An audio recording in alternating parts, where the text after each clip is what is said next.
आपका स्वागत है दोस्तों आपके अपने YouTube चैनल इनके प्रेरणा पर। गिलहरी ने बताया कि मरने से पहले मनुष्य को यह 4 बातें जरूर याद होनी चाहिए, वरना बुढ़ापे में औलाद धक्के ही मारेगी। आज की कहानी बड़ी ही महत्वपूर्ण और जीवन के लिए अनमोल सीख देने वाली है। ये कहानी अगर पूरी सुन ली तो समझ लो अपने जीवन की 4 अनमोल मोती ग्रहण कर ली। दर्शक बंधु, एक समय की बात है, एक बूढ़ा राजा था जो अपने जीवन के अंतिम पड़ाव पर था। राजा के पास बेटा था जिसे उसने बहुत प्यार और दुलार से पाला था। राजा उम्मीद करता था कि जब वह बूढ़ा हो जाएगा तब उसका बेटा उसका सहारा बनेगा, लेकिन समय बीतने के साथ बेटे का ध्यान अपने जीवन में अधिक व्यस्त हो गया और उसने धीरे धीरे अपने बूढ़े पिता का ख्याल रखना बंद कर दिया। एक दिन राजा उदास होकर बगीचे में बैठा था, तभी एक छोटी गिलहरी उसके पास आती है। गिलहरी ने राजा से पूछा, राजा जी आप इतने दुखी क्यों हो? राजा ने कहा, मेरे जीवन का सबसे बड़ा सहारा मेरा बेटा अब मेरा ध्यान नहीं रखता है। मैं बूढ़ हो गया हूँ और मुझे किसी का सहारा चाहिए, लेकिन मेरा बेटा अब मेरे लिए समय नहीं निकालता है। तब वो गिलहरी राजा को एक कहानी सुनाती है। राजन ध्यान देकर सुनो, मैं तुम्हें एक महत्वपूर्ण कहानी सुनाती हूँ।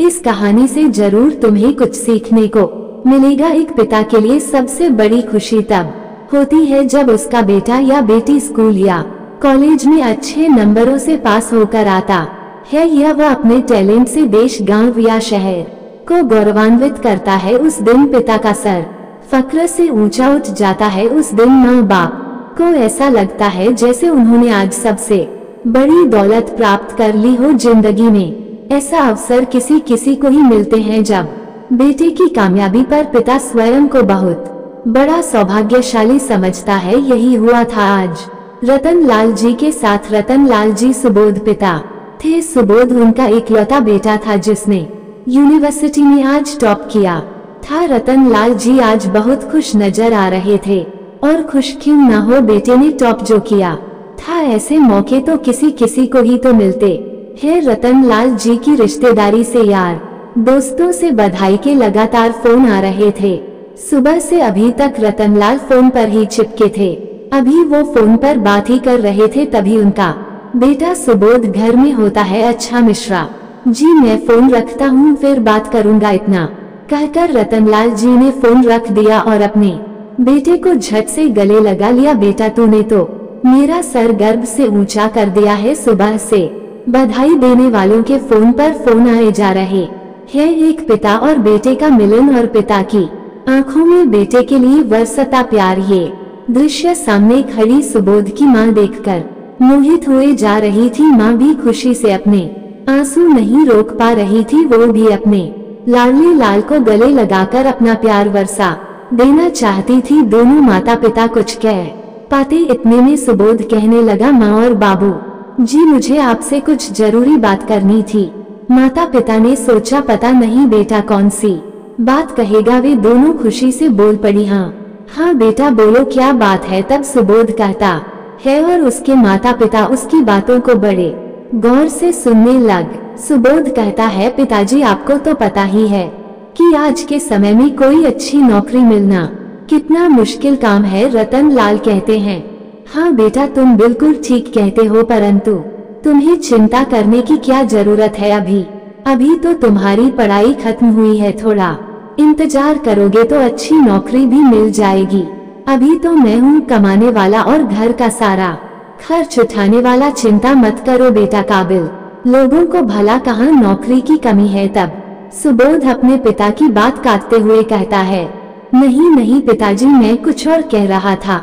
मैं कह रहा था कि मुझे एक बहुत अच्छी और बहुत बड़ी मल्टीनेशनल कंपनी के द्वारा ऑस्ट्रेलिया जाने का ऑफर मिला है। मुझे ये बताते हुए बड़ी खुशी हो रही है कि अब मैं ऑस्ट्रेलिया में नौकरी करूंगा। बेटे की बात सुनकर माँ बाप तो मानो कुछ पल के लिए सूख से गए। ऐसा लगा था जैसे वो सूखी हुई जड़ के रूप में खड़े हो। कौन माँ बाप चाहेगा कि उनका कलेजे का टुकड़ा उनसे दूर चला जाए। माँ बाप ने कुछ गिड़गिड़ा हुए कहा, बेटा दूसरे देश में नौकरी करने की क्या जरूरत है, तुम तो बड़े कि होनहार बेटे हो, तुम्हें यहाँ भी अच्छी नौकरी मिल सकती है। तब उसी समय सुबोध झुंझला हुए बोला, थोड़े गुस्से के लहजे में।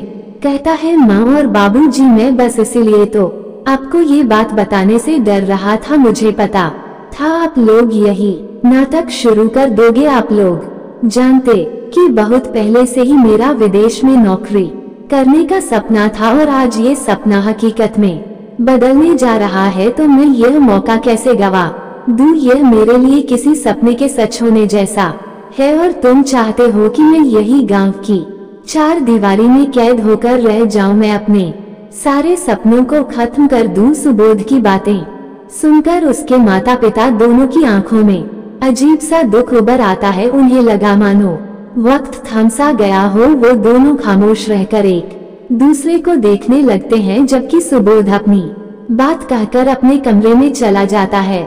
माँ बाप को अपने लाल की दूर होने की चिंता ने उन्हें सारी रात सोने नहीं दिया था। चिंता के मारे उस रात उन्हें नींद नहीं आ रही थी। वे दोनों अपने बेटे के बचपन को याद करने लगते हैं। बेटे के पैदा होने से लेकर आज तक सारी यादें जो थी उनकी आंखों के सामने किसी फिल्म के चित्र की तरह दिखाई दे रही थी। किस तरह उसका लालन पालन किया था, किस तरह उसको लेकर अपने मन में सपने संजोए थे कि हमारा बेटा हमारे बुढ़ापे की लाठी बनेगा। जब हमारे हाथ पैर काम करना छोड़ देंगे तो बेटा ही हमें सहारा देगा। सुबोध की माँ कहने लगी, अजी हमारा बेटा बचपन में तो मुझे अपनी आंखों से जरा भी ओझल नहीं होने देता था। यदि मैं नहीं दिखती थी तो पूरा घर सिर पर उठा लेता था और जैसे ही आप नौकरी से लौटकर घर आते थे तो कैसे दौड़ता दौड़ता आता था और आपकी टांगें कसकर लिपट जाता था। हमने अपना सब कुछ छोड़कर बेटे के लिए जीना सीखा। उसकी हर खुशी में हमने अपनी खुशी देखी, पर पता नहीं आज क्यों ऐसा लग रहा है जैसे बेटे की खुशी में हमें अपना दुख मालूम पड़ रहा है। सुबोध के पिताजी भी यह सब बातों को याद करके भावुक हो गए और कहने लगे, कमला एक वो दिन था और एक आज का दिन है। एक दिन हमारा बच्चा हमारी उंगली छोड़ना नहीं चाहता था और आज हमारा वही बेटा हमें छोड़कर विदेश जाने की बात कर रहा है, विदेश जाने के बारे में सोच रहा है। हमारे इकलौते बेटे ने एक बार भी हमारे बारे में नहीं सोचा कि वह चला जाएगा तो उनके बूढ़े माता पिता का क्या होगा, उन्हें कौन संभालेगा, कौन उनके पराधीन जीवन की देखरेख करेगा। क्या औलाद इतनी भी स्वार्थी हो सकती है? ऐसे ही चिंताओं से घिरे हुए वे दोनों रात भर करवट बदलते रहते हैं। सुबह जब वे अपने कमरे से बाहर निकलकर आए तो देखा कि सुबोध कब से तैयार होकर जूते पहन रहा था। इससे पहले कि वे उससे कुछ पूछ पाते वह एक बैग में अपने कपड़े रखने लगा। ये सब देखकर सुबोध की माँ ने विरोधी स्वर में पूछा, बेटा कहीं जाने की तैयारी है क्या? तो सुबोध बोला, हाँ माँ, मुझे पासपोर्ट बनवाने के लिए मुंबई जाना होगा। मेरा दोस्त है ना सुरजीत, उसके पिताजी पासपोर्ट ऑफिस में काम करते हैं। मेरी उनसे बात हो गई है। जब तक अपार्टमेंट लेटर आएगा तब तक मैं यहाँ का निपटा लूंगा। इसी बहाने कुछ दिन में अपने दोस्त के साथ मुंबई भी घूम लूंगा। सुबोध की बात सुनकर उसकी माँ उसके लिए चाय नाश्ता लेने रसोई में चली जाती है। पिताजी ने बड़े प्यार से उससे पूछा, बेटा एक बात तो बताओ, क्या विदेश जाना इतना जरूरी है? तब सुबोध कहता है, पिताजी इसमें हर्ज ही क्या है? जितना पैसा मुझे विदेश की नौकरी करने में मिलेगा उतना तो मैं यहाँ कभी भी नहीं कमा पाऊंगा। पिता ने कहा, लेकिन बेटा जिंदगी में पैसा ही तो सब कुछ नहीं होता। पैसों के बिना तो हम जी लेंगे, लेकिन तुम्हारे बिना नहीं जी पाएंगे। अपनों से दूर जाकर हमें जो खुशी मिले, हमें वो खुशी नहीं चाहिए, हमें वो पद प्रतिष्ठा नहीं चाहिए। पिता के वचनों को सुनकर सुबोध ने स्पष्ट शब्दों में कह दिया, पिताजी यह आप क्या कह रहे हैं? मैं जीवन भर छोटे से घर में पड़ा रहना नहीं चाहता। आप क्या चाहते हैं कि मैं अपने सपनों को आग लगा दूं और आपकी तरह छोटी मोटी नौकरी करके के जीवन का बोझ ढोता रहूं?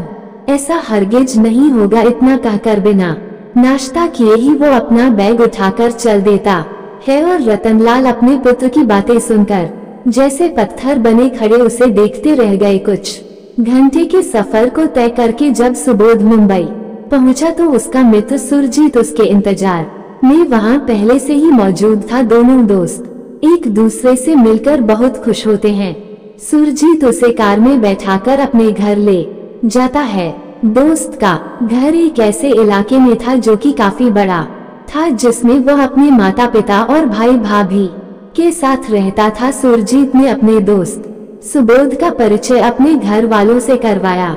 सुरजीत ने अपने पिताजी को बताया कि सुबोध विदेश जाना चाहता है, इसलिए वह पासपोर्ट संबंधी औपचारिकताएं पूरी करने के लिए यहाँ आया है। सुरजीत के पिताजी को ये बात शायद कुछ पसंद नहीं आई। उन्होंने से कहा, बेटा तुम अपने माता पिता के इकलौते बेटे हो, तो तुम्हें यही रहकर उनकी देखभाल करनी चाहिए, उन्हें संभालना चाहिए। अब उन्हें तुम्हारे सहारे की जरूरत है, तुम्हारे बिना उनका है ही कौन। दोस्त के पिता की बात सुनकर सुबोध ने कहा, अंकल जी, मेरे माता पिता ने बड़े संघर्ष करके अपना जीवन बिताया है, इसलिए मैं चाहता हूँ कि मैं विदेश जाकर अच्छे पैसे कमाऊं ताकि उनको सुख भरी जिंदगी दे सकूं और अपनी भी सेटल कर सकूं। ये दुनिया बहुत बड़ी है, हर किसी को इसे घूमने और देखने का सौभाग्य नसीब नहीं होता है। कुछ लोग कुएं के मेढक की तरह होते हैं जो कुएं को ही दुनिया मानते हैं। इस प्रकार से उनके बीच वार्तालाप हो रहा था। चाय नाश्ता करने के बाद सुरजीत उसे अपने घर में बने गेस्ट हाउस में ले जाता है। काफी देर तक दोनों मित्र बेड पर लेटे लेटे इधर उधर की बातें करते रहे और हंसी मजाक करते रहे। गेस्ट रूम के सामने एक कमरा बना हुआ था, वहां से किसी के खांसने की आवाज आती थी। बात करते करते सुरजीत भी बीच में से उस कमरे में आता जाता रहता था। जब सुरजीत कुछ काम से घर से बाहर गया तो सुबोध ने उठकर उस कमरे में झांक कर देखा तो उसने देखा कि वहां एक बूढ़े दादाजी जोर से खांस रहे थे। सुबोध उनके पास जाता है और अपने हाथ से सहारा देते हुए उन्हें सीधा करके बैठता है। थोड़ी देर बाद उनकी कमर पर हाथ फेरा और एक गला में पानी भरकर उन्हें पीने के लिए दिया। उन्होंने कांपते हुए हाथों से उस गिलास को पकड़ लिया, फिर 2-4 घूंट पानी पीकर सुबोध को वापस पकड़ा दिया। अब तक उनकी खांसी भी बंद हो चुकी थी। सुबोध ने गिलास रखकर उन्हें वापस बिस्तर पर लेटा दिया, जहां एक और वो राहत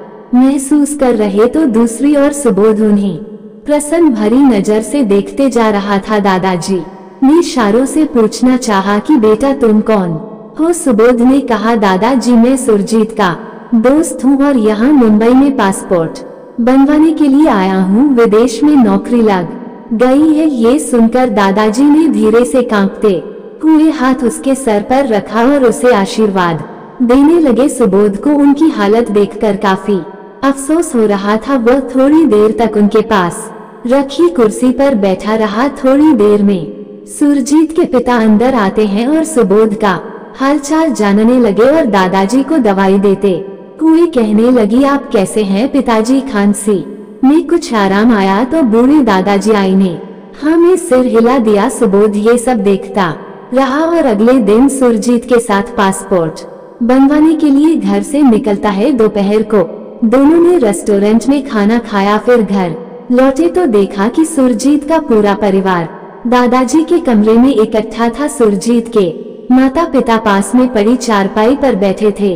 भाभी उन्हें फल काट कर खिला रही थी और भैया उनके पैर दबा रही थी। घर पहुंचते ही सुरजीत भी उनका हालचाल जानने के लिए उनके पास चला जाता है। मित्रों, इस प्रकार अपने दोस्त के पूरे परिवार का प्रेम व अपनापन देखकर सुबोध बहुत प्रभावित होता है। वह गर्व महसूस कर रहा था कि उसे इतने अच्छे लोगों के बीच रहने का अवसर मिला है। साथ ही वो ये देखकर हैरान था कि आजकल के परिवार में भी इतनी एकता देखने को मिलती है।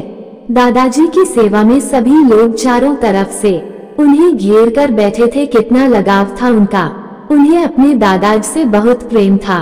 दादाजी की भी कितनी दयनीय हालत थी। सुबोध भी कुछ समय निकालकर बूढ़े दादाजी और उनके परिवार के पास बैठ जाता है। दादाजी की कुछ मदद कर दिया करता था, जैसे पानी पिलाना, बैठने में मदद करना। 2-3 दिन में ही सुबोध को उन बूढ़े दादाजी के साथ खासा लगाव हो गया था और दादाजी का चेहरा भी उसे देखकर खिल जाता था अपने दोस्त के घर आए हुए सुबोध को। आज 3 दिन हो चुके थे। आज सुबह जब सुबोध सोकर उठता है तो देखता है कि सामने बूढ़े दादाजी के कमरे में घर के सभी सदस्यों के अलावा डॉक्टर साहब भी मौजूद थे। वे दादाजी की तबीयत की जांच कर रहे थे। दादाजी की तबीयत आज बहुत ज्यादा खराब थी, उन्हें सांस लेने में कठिनाई हो रही थी। वे रह रहकर करहा रहे थे। पूछने पर पता चला कि उन्होंने कल शाम से ही खाना नहीं खाया है। परिवार के सभी लोग मायूस और साथ खड़े थे। दादाजी कुछ बोलने की हालत में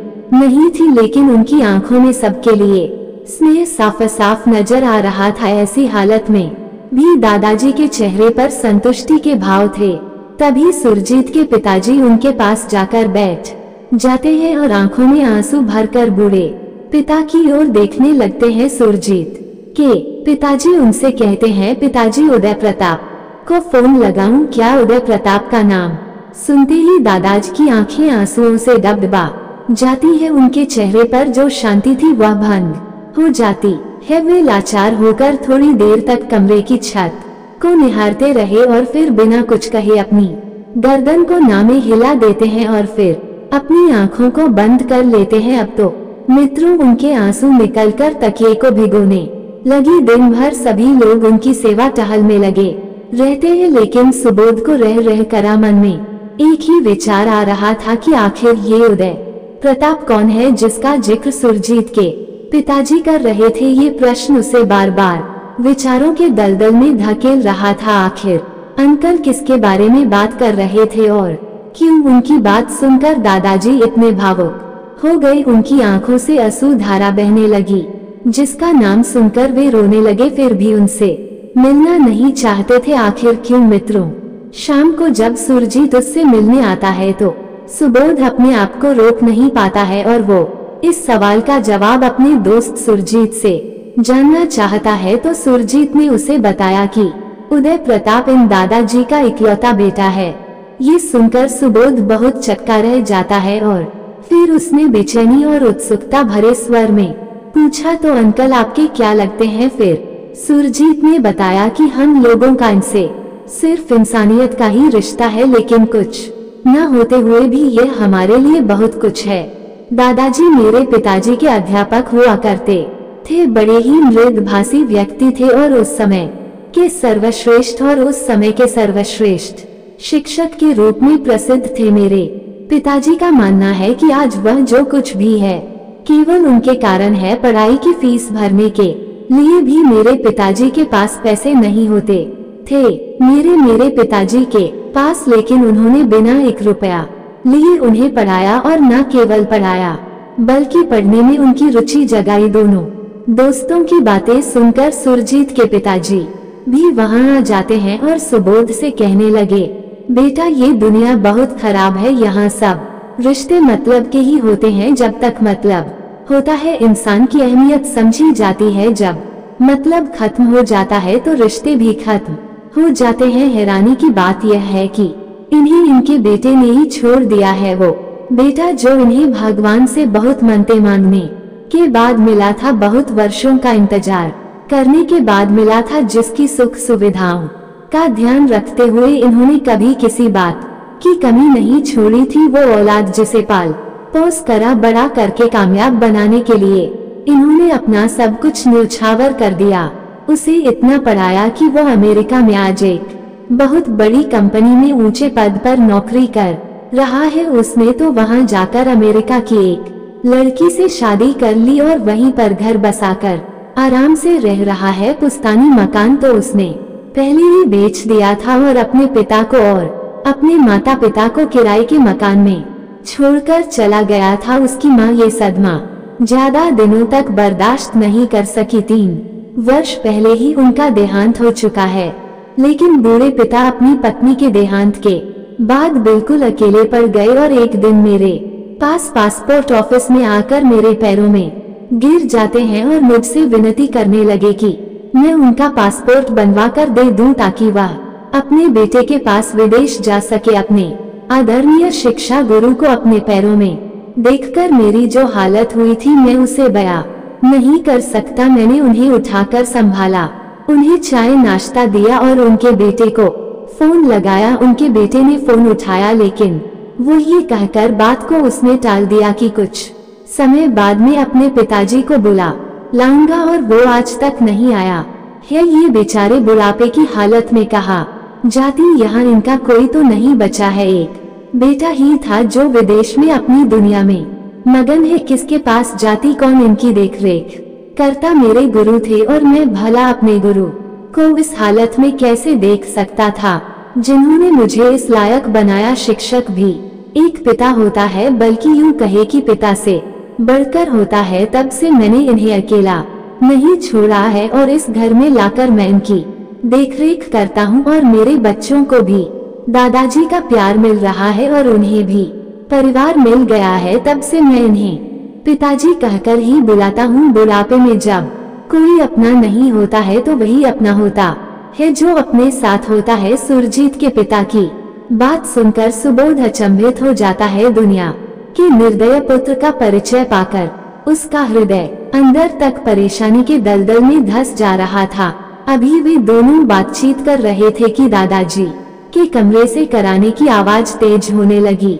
किसी अनहोनी की आशंका से सुरजीत और उसके पिताजी कमरे की तरफ दौड़ते हैं। ये देखकर सुबोध सन रह जाता है। फिर वह अपने आप को संभालते हुए उठा और दादाजी के कमरे में जाता है। वहां जाकर देखता है तो दादाजी को सांस लेने में बहुत तकलीफ हो रही थी और अंकल उनके हाथों को अपने हाथ में लेकर सजल नेत्रों से उनकी ओर चिंतित भाव से देखे जा रही थी। तब तक परिवार के बाकी सदस्य भी उनके कमरे में आ जाते हैं। भैया उनके पैरों को पकड़कर सहलाने लगते हैं और आंटी उनके मुंह में गंगाजल की बूंदें डालने लगती हैं।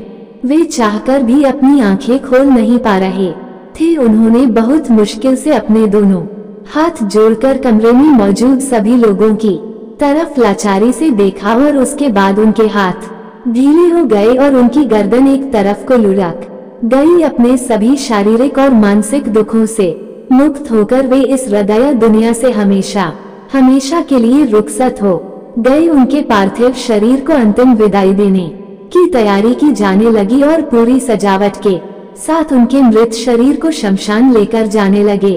पूरा शमशान लोगों की भीड़ से खचाखच भरा हुआ था, लेकिन हैरानी की बात तो यह थी कि उस भीड़ में एक भी व्यक्ति ऐसा नहीं था जिससे उनका खून का रिश्ता हो। वे सभी लोग केवल इंसानियत की खातिर उन्हें अंतिम विदाई देने के लिए आए थे। सुरजीत और उसके पूरे परिवार के साथ आज सुबोध भी उस मृत बुजुर्ग के भाग पर आंसू बहा रहा था। उसके दुख की कोई सीमा नहीं थी। दिल के किसी कोने में दबी उसकी कोमल भावनाएं अचानक से उसके पत्थर हो चुके दिल को फिर से पिलाने लगती है। शमशान की चिता पर लेटे हुए बूढ़े दादा के चेहरे में उसे अपने पिता का चेहरा नजर आने लगता है और अब वह चेहरा नजर आते ही फूट फूट कर रोने लगता है। उसे ऐसा आस हो गया था कि क्यों उसके माता पिता उसे विदेश जाने की बात सुनकर पत्थर की तरह जुदा हो गए थे। क्यों वे उनके सामने गिड़गिड़ा रहे थे और हाथ जोड़कर विदेश न जाने की फरियाद कर रहे थे। चिता की जलती हुई अग्नि में रह रहकर उसे अपना बचपन किसी फिल्म की तरह नजर आ रहा था। बूढ़े दादा की अंतिम विदाई के साथ ही शायद सुबोध भी अपने माता पिता के प्रति कठोर बनने वाले स्वभाव को अंतिम विदाई दे चुका था। और उसी दौरान उसके मोबाइल की घंटी बजती है। वह देखता है कि उसके पिताजी का फोन आता है। अपने आप को संभालते हुए उसने कांपते हाथों से फोन उठाया तो उधर से उसके पिता की करुणा और वेदना से सराबोर आवाज आती है। वह कहते हैं, बेटा तुम्हारा अपार्टमेंट लेटर आ गया है।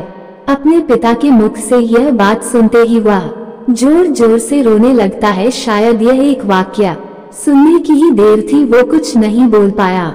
उसके ठीक 2 घंटे बाद रेलवे स्टेशन पर वह पहुंच जाता है। उसका दोस्त सुरजीत उसे रेलवे स्टेशन पर छोड़ने आता है और उसको खूब गले लगाकर शुक्रिया अदा किया। सुबोध अपने दोस्त से कहता है, मित्र तुमने अपने घर मुझे रहने का मौका देकर मुझ पर बड़ा एहसान कर दिया है, क्योंकि तुम्हारे यहाँ रहकर मैं परिवार प्रेम और संस्कार समझ गया हूँ। इस प्रकार वह अपने दोस्त से विदा लेता है और ट्रेन में बैठकर अपने शहर चला जाता है सुबह ट्रेन में बैठा था, कुछ गुमसुम सा, कुछ अपने विचारों में खोया हुआ। तभी उसका ध्यान सामने वाली सीट पर बैठे एक छोटे से बच्चे पर पड़ती। उस बच्चे ने उसे आकर्षित कर लिया था, जो तरह तरह की अटखेलियां कर रहा था, और उसकी माँ उसे देख कर मन ही मन खुश हुई जा रही थी। कभी वो बच्चा भागने लगता तो कभी उसकी माँ उसे संभालती, कभी वह गोद में बैठ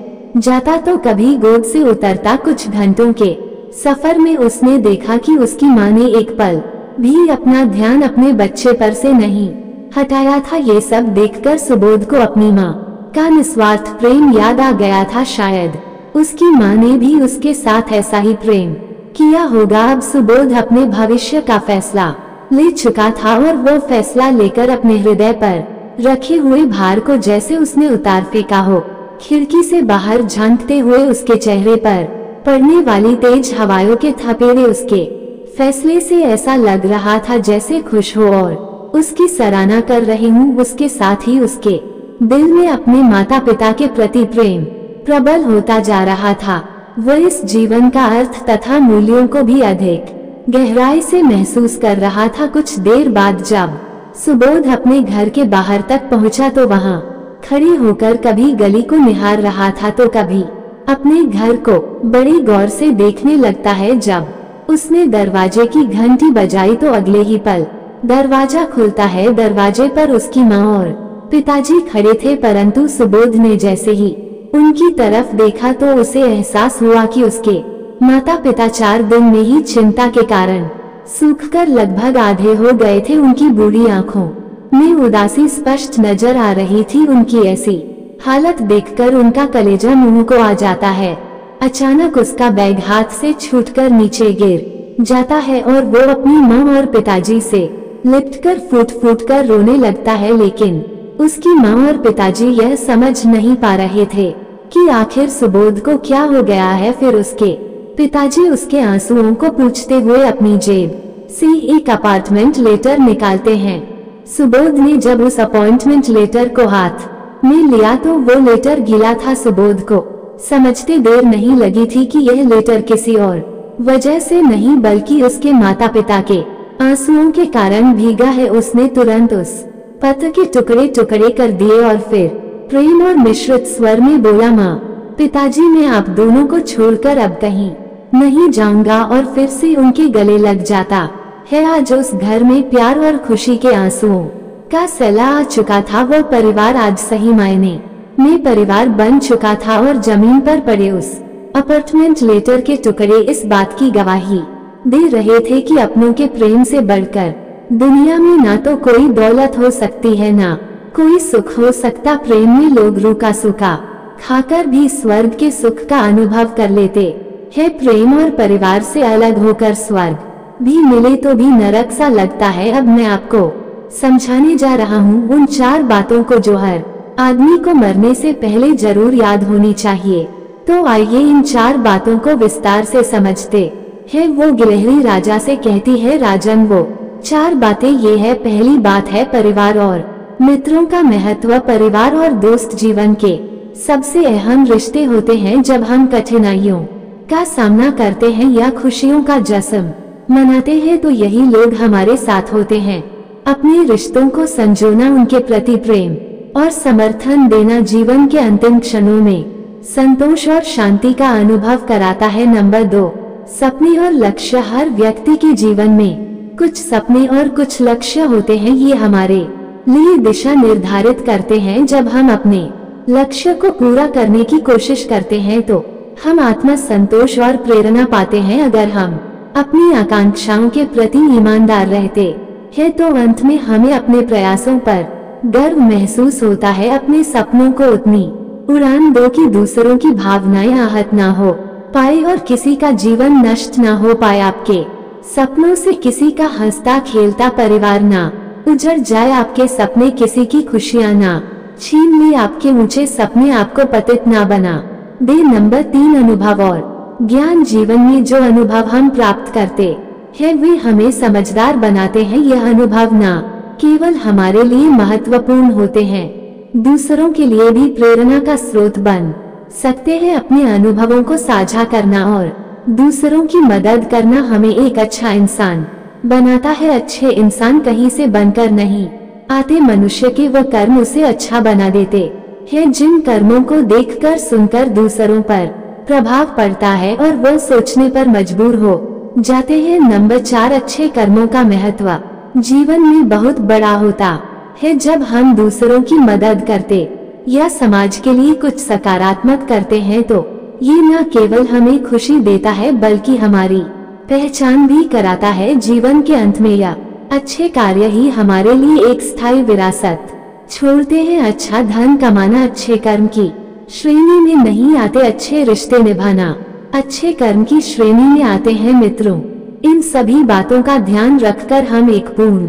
संतोषजनक जीवन जी सकते हैं। मित्रों, गिलहरी के द्वारा समझा 4 बातों को सुनकर राजा अपना दुख भूल जाता है और वो गिलहरी के प्रेम में मगन हो जाता है। उसको अपना गुरु मानकर रोजाना अपना अकेलापन दूर करने के लिए अपने बगीचे में आ जाता है और गिलहरी से रोजाना नई नई ज्ञान की बातें सुनता है। तो मित्रों, आज की यह कहानी आपको कैसी लगी कमेंट बॉक्स में जरूर बताना। तो चलिए मिलते हैं आपसे अगली कहानी में एक और चर्चा के साथ। आप सभी का बहुत बहुत धन्यवाद।